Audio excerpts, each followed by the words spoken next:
வீட்டில் யூஸ் பண்ணுற பச்சரிசியை வச்சு சுவையான தேங்காய் அப்பம் பண்ண போகிறோம். இந்த தேங்காய் அப்பம் பண்ணுறதுக்கு நான் ஒரு 1/4 kg அளவு பச்சரிசி எடுத்திருக்கேன். இந்த பச்சரிசி மாவு பச்சரிசியாக இருந்தாலும் ரொம்ப நல்லாயிருக்கும் தேங்காய் அப்பம். நீங்கள் வந்து இதில் ரேஷன் பச்சரிசியில் கூட நம்ம இதை பண்ணலாம்.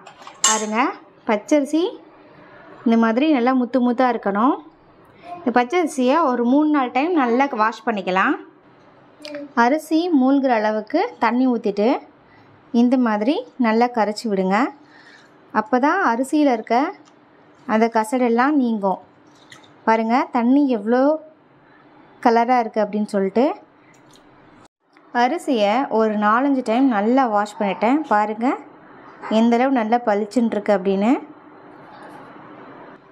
இப்போது இதில் அரிசி மூழ்கிற அளவு நம்ம தண்ணி சேர்த்து ஒரு 12 மணி நேரம் போல் அரிசி வந்து நல்லா ஊறணும். பாருங்கள், நீங்கள் தண்ணி ஊற்றும் போதே பாருங்கள் அரிசி உள்ளே நம்ம இருக்க அரிசி வந்து நல்லா பளிச்சுன்னு தெரியுது. இந்தளவு நல்லா வாஷ் பண்ணிக்கணும். அப்போ தான் அந்த அப்பம் சுவையாக இருக்கும். இப்போ இது ஒரு 12 மணி நேரம் போல் நல்லா ஊற வச்சுக்கலாம். 12 மணி நேரம் பச்சரிசி வந்து நல்லா ஊறிடுச்சு. 12லேருந்து ஒரு 14 மணி நேரம் கூட நல்லா ஊற வச்சுக்கலாம். இப்போது இதில் வந்து தண்ணியை ஃபில்ட்ரு பண்ணிவிட்டு ஒரு காட்டன் டவலில் இதை நல்லா நம்ம வந்து ஃபேன் காற்றுலையே காய வச்சுக்கிறோம். ஒரு காட்டன் டவல் விரிச்சுக்கோங்க. வீட்டுக்குள்ளேயே நல்லா ஃபேன் காற்றுலையே இந்த அரிசியை நல்லா காட்டன் டவலில் இந்த மாதிரி காய வச்சுக்கோங்க. வெயிலில் வந்து இதை காய வைக்க தேவையில்ல. ஒரு 10 நிமிஷம் நீங்கள் காய வச்சிங்கன்னா தண்ணியெல்லாம் ஓரளவு நல்லா உறிஞ்சிடும். ஒரு 10 நிமிஷம் மட்டும் போதும். இப்போ இது நல்லா காய வச்சுக்கலாம்.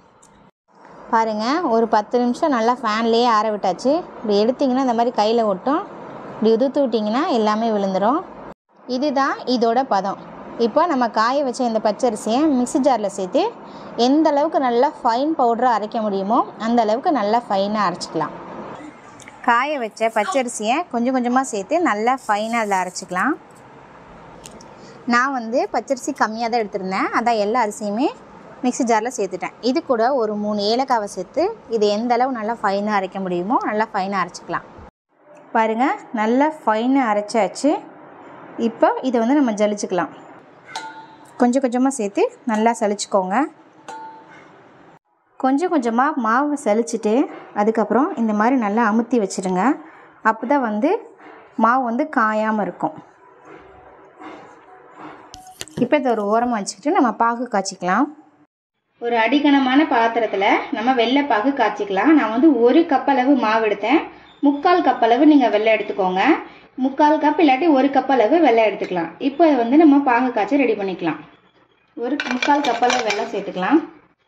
நம்ம அளந்த இந்த கப்லேயே 1/4 டம்ளர் அளவு தண்ணி சேர்த்துக்கலாம். தண்ணி வந்து கம்மியாக தான் சேர்க்கணும்.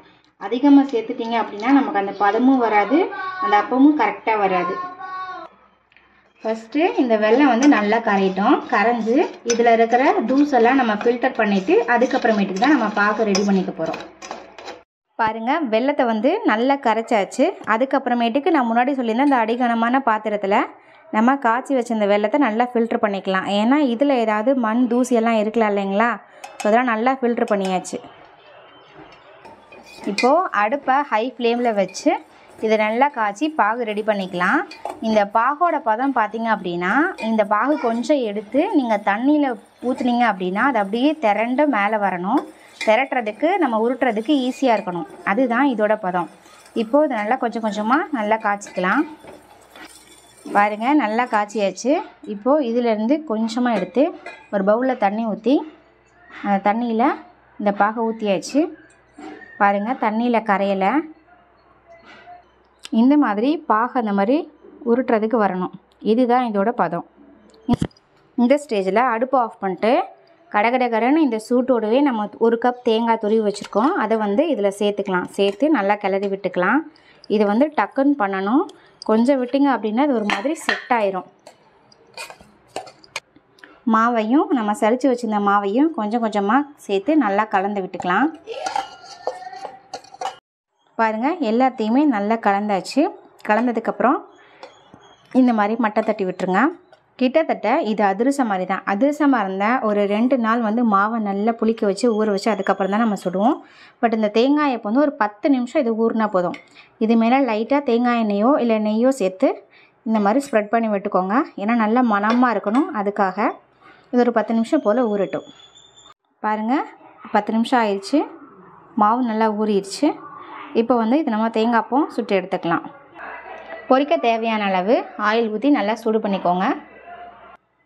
கையில் கொஞ்சம் ஆயில் அல்லது நெய் தடவிக்கோங்க. ஒரு சின்ன உருண்டையை எடுத்து இந்த மாதிரி நல்லா உருட்டிக்கோங்க. நம்ம வீட்டில் யூஸ் பண்ணுற பார்த்திங்களா இந்த எண்ணெய் பாக்கெட், அதை வந்து இந்த மாதிரி கட் பண்ணி எடுத்து வச்சுருக்கேன்.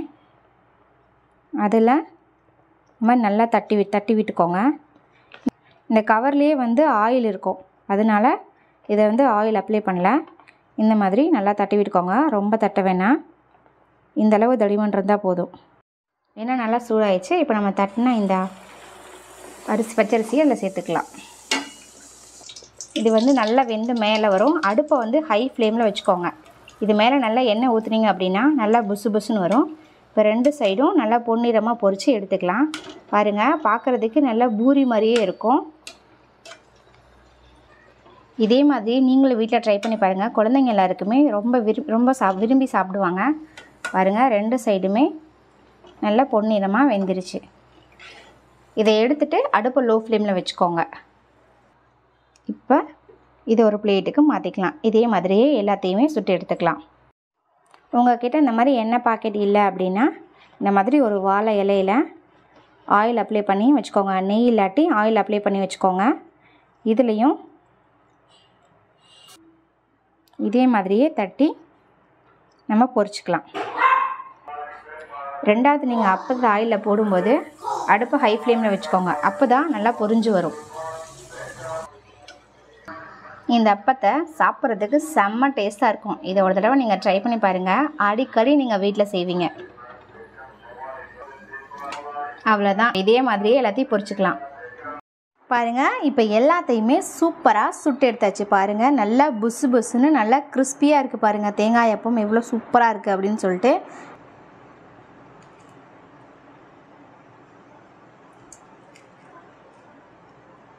பாருங்கள், உள்ளே நல்லா சாஃப்டாக, வெளியே நல்லா கிறிஸ்பியாக இருக்குது. பாருங்கள், இல்லை அதிகமாக மாவும் இல்லை, சாப்பிட்றதுக்கு நல்லா கிறிஸ்பியாக நல்லா டேஸ்டியாக இருக்கும் இந்த தேங்காய் அப்பம். நான் 1/4 கப் மாவு தான் பச்சரிசி தான் எடுத்திருந்தேன். எனக்கே எவ்வளோ அப்பம் வந்துருச்சு பாருங்கள். இதே மாதிரி நீங்களும் வீட்டில் ட்ரை பண்ணி பாருங்கள். டேஸ்ட்டு அட்டகாசமாக இருக்கும். இது போன்று நம்ம வீடியோக்களை தொடர்ந்து பார்ப்பதற்கு நம்ம RG ஃபேமிலி கிச்சனை லைக் பண்ணுங்கள், ஷேர் பண்ணுங்கள், கமெண்ட் பண்ணுங்கள், மறக்காமல் சப்ஸ்கிரைப் பண்ணுங்கள். தேங்க்யூ ஃபார் வாட்சிங்.